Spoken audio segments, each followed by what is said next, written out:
I sat outside to enjoy the sun and watch the breeze move on what was meant to be just another Saturday.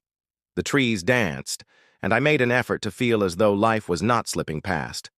The weather was pleasant enough to help you forget. It was spring. I'm 29 years old, and I've been dealing with the accident for the past 7 years. More than just my legs, this customized wheelchair has become my freedom and my only source of independence.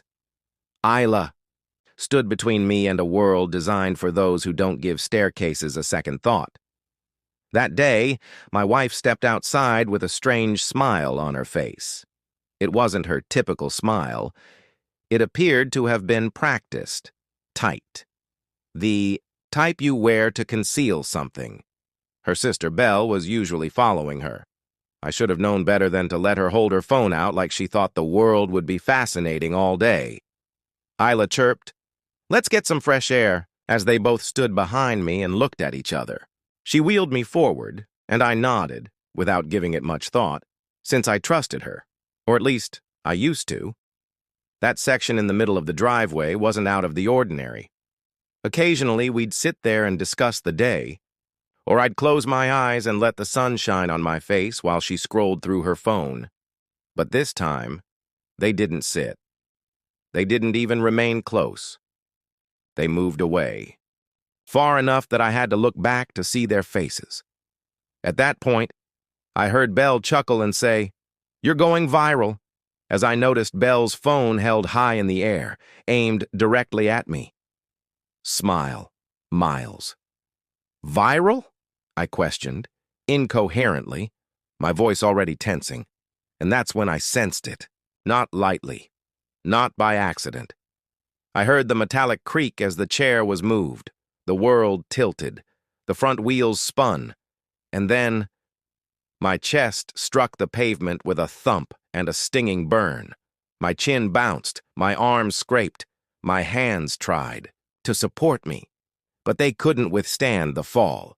My handmade $2,500 wheelchair's shoulder shattered hard. It flipped halfway before slamming onto its side, like a broken bone, followed by an uneasy chuckle, and then full-blown amusement from both of them. Regretful laughs. "Oh my goodness, did you see? He flopped like a fish," with his face grimaced. Isla was sobbing uncontrollably, but I didn't recognize her eyes. Not from our wedding day, not from the day she vowed, "I'll stand by you no matter what." This was shame, not affection, and the worst thing? They weren't even attempting to conceal it. I pressed my forearms into the pavement, trying to get up, but my arm gave out from the shoulder pain. I moaned and looked up, still hoping they'd stop. That maybe this was some horrible joke. That they'd rush over to cheer me up, apologize, say it went too far. But Belle moved closer, still pointing her phone at me, and shouted, loud enough for the neighbors to hear, "Let's see how long it takes him to crawl back inside." Something inside of me cracked. It wasn't sadness. It was colder than that. It was anger, a clear split, the kind that just ends. I didn't say anything. Didn't give them the performance they wanted. No shouting, no begging.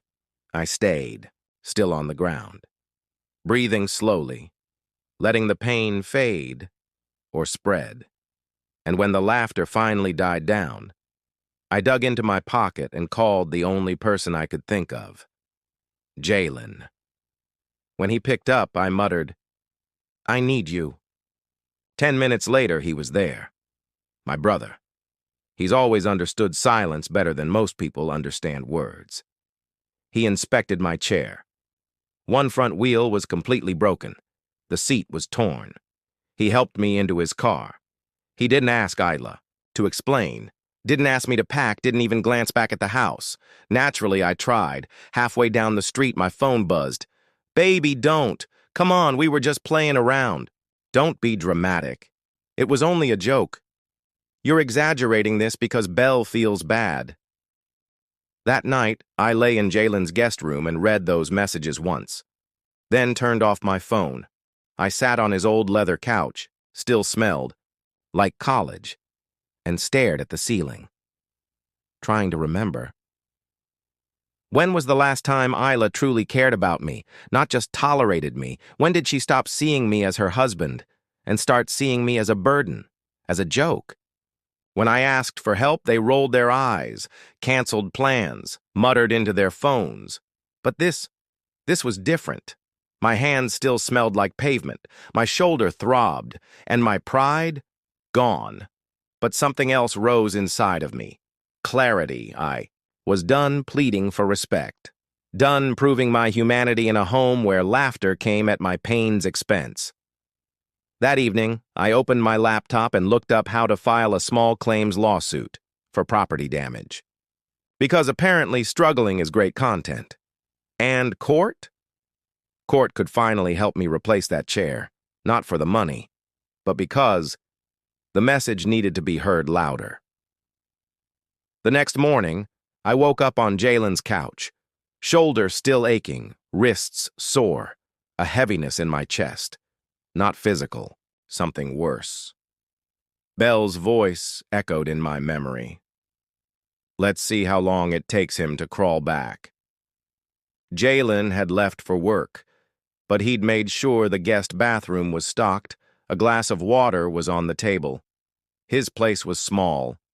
2 bedrooms, the opposite of the chaos I'd married into. It felt safer than the house I shared with Isla. My phone sat face down beside me. I hadn't turned it back on. I already knew what I'd find. Messages, voicemails, Isla rambling. You're too sensitive. You know how Belle is. I'd heard it all before. At 11:14 a.m., I turned the phone on. Over 20 notifications. 21:01 a.m.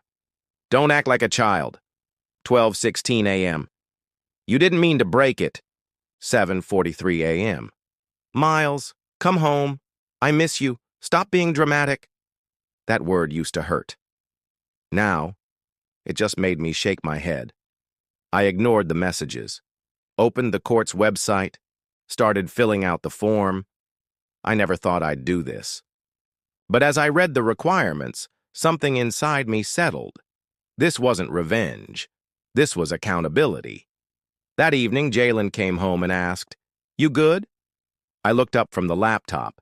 He grabbed a drink, sat down, and said, "You don't have to explain what they did. That's not a joke. That's cruelty. Don't let them convince you otherwise." I nodded. Small claims court. $2,500 for the chair. He gave a small smile. It's about time someone stood up to them. I began collecting everything. Photos of the broken frame, the receipt, the invoice proving it was custom made, even the scrapes on my arms. I may have been on the ground that day, but now I felt strong. 2 days later, I filed the paperwork. I listed Isla and Belle as co-defendants. It wasn't about rage anymore. At 2:40 p.m., Isla texted, "Did you just file?"